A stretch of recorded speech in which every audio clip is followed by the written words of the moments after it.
Hola, ¿qué tal? Es un gusto saludar a todos. Este es un video un poco distinto ya que es el primero de una trilogía que voy a hacer sobre las emociones y se va a enfocar especialmente en dos, en el miedo y en la ira. De hecho, este pequeño proyecto tiene como nombre ¿Por qué siento miedo e ira? Y la función es que aprendamos a reconocer estas emociones y entenderlas más que nada, saber por qué las sentimos, desde cuándo la humanidad está relacionada con estas emociones y cómo podemos modularlas, cómo podemos controlarlas.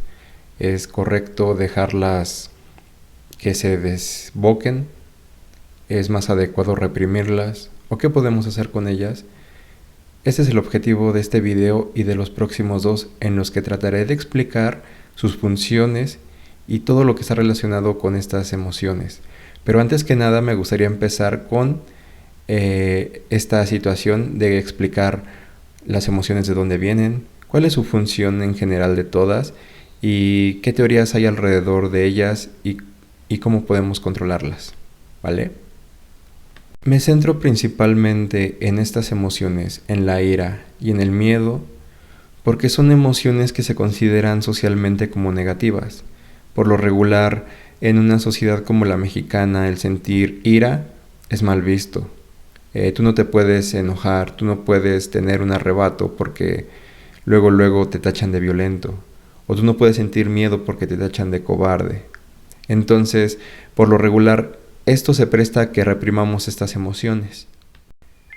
Y al reprimir estas emociones no las estamos eliminando, estas se van a guardar en nuestro cuerpo, en nuestra mente, van a seguir alterándonos de alguna manera. Y esto no es adecuado para nada. Aparte de que al sentir culpa por ellas, por expresarlas, por sentirlas, eso nos va a traer más problemas psicológicos, ya que vivimos en una sociedad culpígena que por lo regular está buscando todo el tiempo culpable, está buscando todo el tiempo señalar, está buscando todo el tiempo ver los errores en otros y pocas veces ver el error propio. Y esto se presta a muchas patologías, esto se presta mucho a patrones de conducta inadecuados. Sin embargo, no nos vamos a centrar en el ámbito social, vamos a aterrizarlo de manera individual y personal. Y estos videos tendrán como parte de ellos una pequeña técnica psicológica para poder contemplar mejor dicho, para poder poner una solución a algún problema de ira o de miedo que tengamos. Aunque aclaro, esto no es la panacea y esto no va a ser la solución definitiva. Si realmente tenemos un problema con alguna fobia o tenemos algún problema de ira, deberíamos asistir con un profesional de la salud mental, ya sea un psiquiatra, un psicólogo, y llevar algún proceso terapéutico. Sin embargo, esto puede ser un buen inicio y pasa a ser una situación preventiva, ¿vale?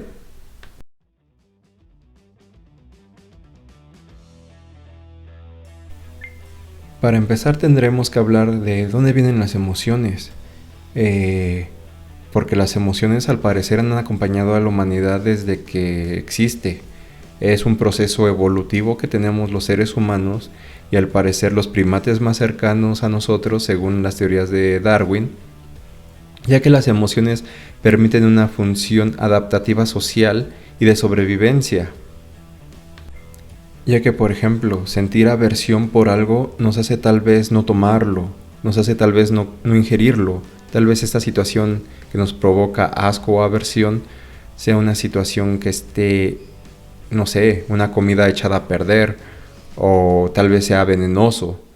Entonces, el tener esta emoción tiene su función en la sobrevivencia. También todo esto tiene una función social. Por ejemplo, el que yo sienta alegría me hace a mí repetir una conducta, repetir un comportamiento. El sentir ternura, por ejemplo, por un bebé, por un cachorro, a mí me hace tener un cuidado por ese bebé, una atención, y esto permite tanto la sobrevivencia de él como de la especie.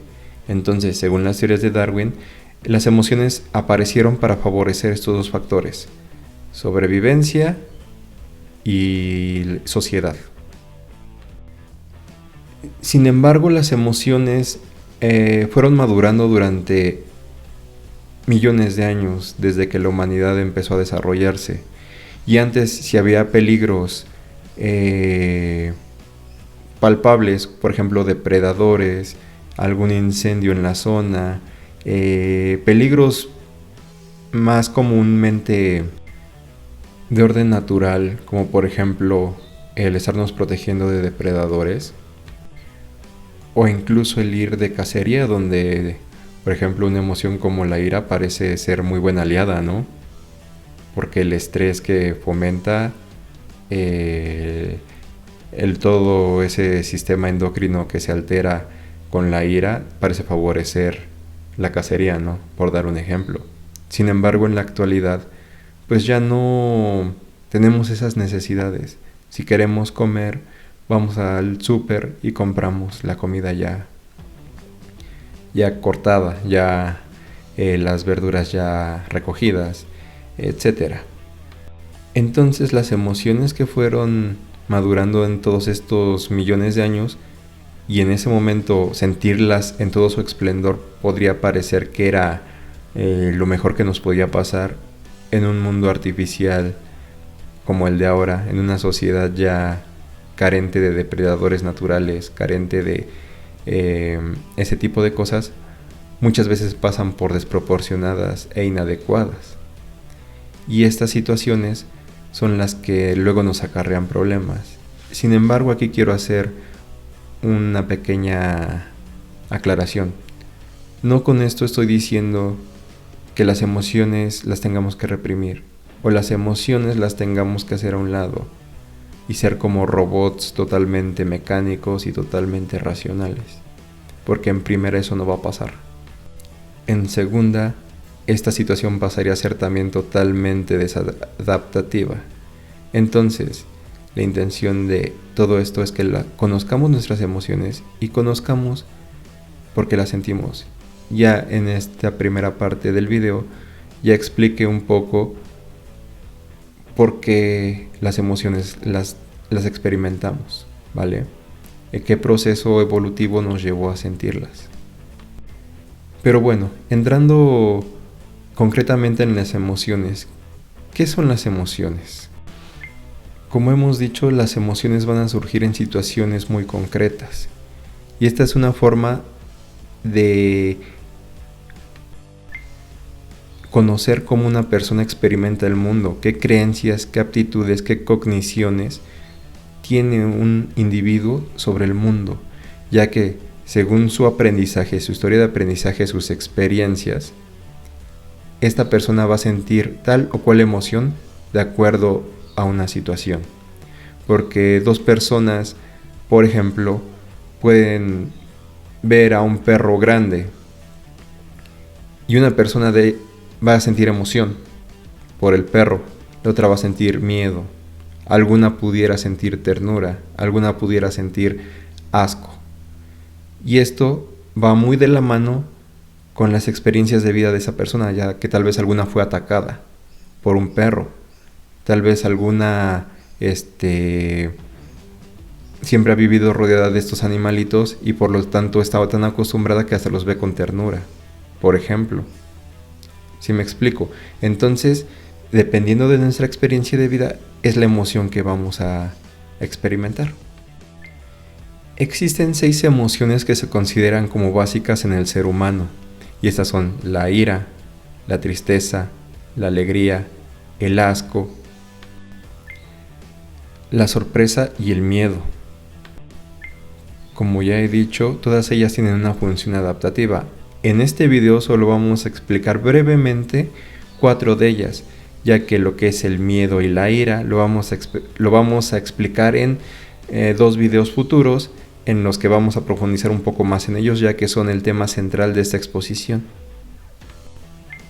La sorpresa es lo primero que nos encontramos, y esta por lo regular nos va a llevar a un sobresalto, que esto, al ocurrir, nos va a llevar a una reorientación de lo que estamos haciendo o a reformular una situación. Este sería la función de la sorpresa. El asco o la aversión nos detendría a tomar aquello que tenemos delante, ya sea comida, ya sea algún objeto, ya que el asco nos haría apartarnos de aquello, y como ya lo dije, podría ser comida echada a perder o algo que podría resultar tóxico o venenoso al contacto, y esta emoción, esa es su función adaptativa. La alegría nos va a hacer sentir bienestar y nos va a llevar a repetir aquellos sucesos que nos hacen sentir este bienestar.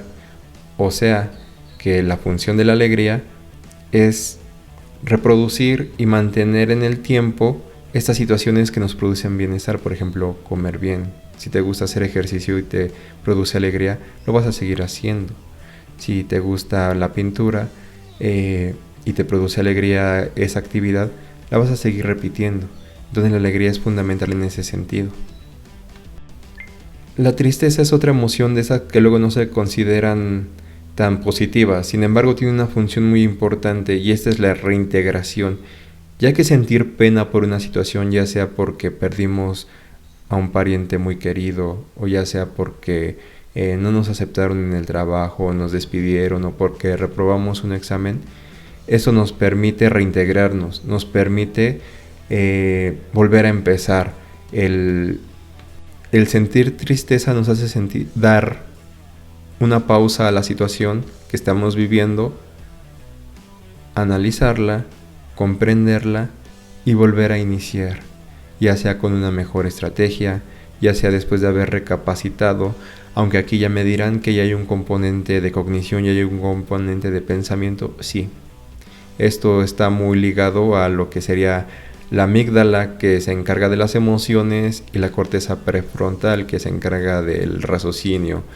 Y esta situación es muy interesante porque a nivel fisiológico pues también da una explicación de por qué sentimos las emociones y cómo funciona más o menos esto dentro de nuestro cerebro hacia muy grandes rasgos, ya que ponernos a hablar aquí, de sistemas nerviosos y demás, pudiera resultar un poco complicado porque el sistema nervioso es muy complejo y nos podría hacer perder foco de las emociones, ya que podríamos hablar del sistema nervioso central, los órganos que lo componen, sus funciones, de neuronas, sistema nervioso periférico, sistema nervioso parasimpático, simpático, autónomo y demás. Y esto, que si bien es muy interesante y a mí me gusta mucho ese tema, nos haría perder un poquito de foco de esto de las emociones. Las emociones se ven siempre reflejadas en las expresiones faciales. Por ejemplo, un gesto nos puede indicar que una persona está disgustada, o que una persona está sintiendo asco, o que una persona está alegre, o una persona tiene miedo, una persona está triste. Tanto nosotros lo podemos ver en otras personas como otras personas lo pueden ver en nosotros y darse cuenta del tipo de emoción que estamos experimentando. Independientemente de la cultura, el sexo y demás, que aunque sí hay pequeñas diferencias, estas expresiones faciales por lo regular suelen ser universales. También se dice que, por ejemplo, las mujeres son más sensibles a las expresiones faciales, tanto las experimentan con mayor intensidad como son mejores a la hora de reconocerlas. ¿Esta situación tiene que ver con la evolución? Yo creo que sí, porque si bien culturalmente hablando podemos ser diferentes, en la evolución muy poco o nada de diferente tenemos, ya sea que vivamos en un extremo del mundo o del otro, ya que todos compartimos esas experiencias y esos genes de forma filogenética. Esto de las expresiones faciales pasaría a ser uno de los componentes conductuales de las emociones, y pasaría a ser de este lenguaje no verbal que tenemos como seres humanos, ya que si bien algo no lo vamos a expresar con palabras, lo vamos a expresar en nuestros gestos, en tomar distancia de alguna persona o alguna situación, etc. Sin embargo, también hay componentes fisiológicos de los que no somos conscientes o son involuntarios. Por ejemplo, experimentar cambios en nuestro ritmo cardíaco, la sudoración, la dilatación de las pupilas, el sonrojarnos pasarían a ser de estos componentes fisiológicos de los cuales tenemos muy poco control, por no decir que no tenemos control sobre ellos. Y a decir de esto es en lo que se basan los polígrafos o las pruebas de detección de mentiras, en estos cambios fisiológicos que experimentamos de forma involuntaria. Para ir cerrando este video también tendremos que hablar de la inteligencia emocional, que si bien no la vamos a profundizar, se va a tocar un poco de ella y de ahí vienen las pequeñas técnicas que voy a dar para un mejor control emocional de la ira y del miedo. Una definición rápida de inteligencia emocional sería la capacidad que tenemos de interactuar con el mundo de manera adecuada, o en otras palabras, que también nos adecuamos al mundo, a las personas y a las situaciones.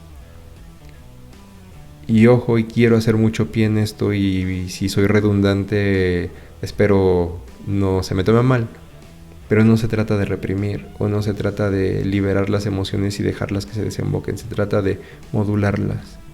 No es un botón de encendido apagado, porque muchas veces es lo que se pide, que se reprima una emoción o que una emoción se lleve a tal grado que ya nos volvamos esclavos de ella y no podamos controlarla. No, porque en ambos casos pasaría a ser una situación desadaptativa, inadecuada y nos podría traer muchos problemas tanto a nivel social, tanto a nivel de sobrevivencia y a nivel psicológico, que si ya lo he mencionado en algún video de mi canal, son los 3 componentes del ser humano, ser un ser biopsicosocial. Y antes de terminar, me gustaría hacer una pequeña aclaración, porque por lo regular es una duda que surge comúnmente. ¿Las emociones y los sentimientos son lo mismo? ¿O cuál es la diferencia entre ellos? Bueno, la emoción nace súbitamente de la experiencia, de la situación que estamos viviendo. Yo puedo ir caminando por la calle, se me aparece una sombra por ahí de repente, un ruido muy fuerte y voy a sentir miedo, me voy a sobresaltar. Sin embargo, esto va a tomar unos pequeños instantes y se me va a pasar si no nada contribuyó a que yo siguiera sintiendo miedo. Por ejemplo, que el ruido siguiera, se prolongara, o que de repente algo más reforzara ese miedo, que después del ruido apareciera unos asaltantes, por ejemplo.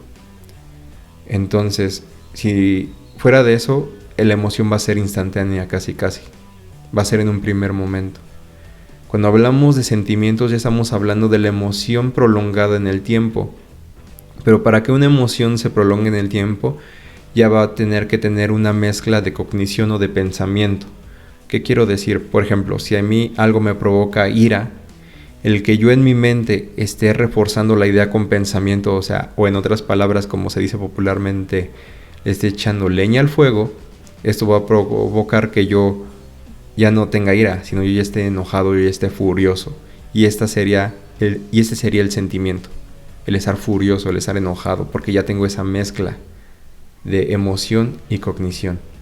Entonces, aclarando esta pequeña diferencia entre emociones y sentimientos, espero que quede un poquitín más claro lo que es una emoción y por qué es lo más natural del mundo sentirlo. Espero haber sido claro en este video, espero haberme expresado bien, haber podido ejemplificar bien y sobre todo haber sido de ayuda en este tema, porque para mí es muy importante, ya que lo veo todo el tiempo, tanto en mi persona, porque yo he de decirlo, no soy ajeno a todo esto, yo también tengo mis emociones, tengo mis sentimientos, me enojo, siento tristeza, siento miedo, muchas cosas como todo ser humano. Y que uno lo exponga no es porque nos estemos subiendo en el pedestal de la superioridad, sino simplemente somos personas que lo estudiamos, lo entendemos. Y si bien podemos hacer algún esfuerzo por mejorar cada día en ese sentido, Siempre es importante el que si creemos que es importante algo, poder llevarlo a las demás personas, poder hacer que las personas se integren un poquito a este mundo de las emociones y de la psicología en general. Bueno, y sin más que decir, yo agradezco su atención y esperen los siguientes 2 videos de esta pequeña serie. Espero sean de su agrado también, les gusten y puedan aprender de ellos y puedan sacar algo muy importante para sus vidas. Muchas gracias.